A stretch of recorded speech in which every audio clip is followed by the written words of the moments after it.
Welcome to the banker lamp. Please enjoy the video. You start by powering down and unplugging everything. Do it now so you avoid live voltage work. Put on an anti-static strap to protect the board. This prevents component damage from static discharge.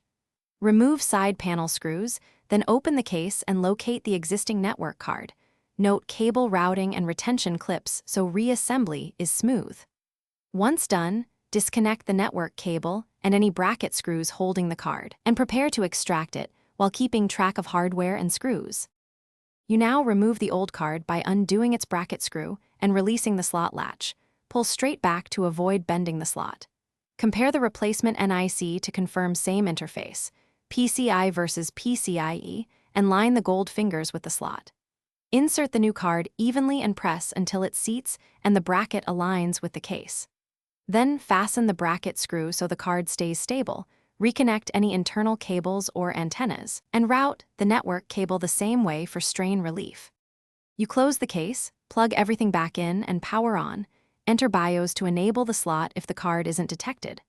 Once the OS boots, install the manufacturer's drivers so the hardware performs optimally, and reapply any saved IP or DNS settings. This restores connectivity and preserves static assignments. Test by pinging the gateway and checking the link light. If it fails, reseat the card, try a different slot or cable, and examine Device Manager for error codes to guide fixes. Thanks for watching. If this was helpful, leave a like and consider subscribing. See you next time.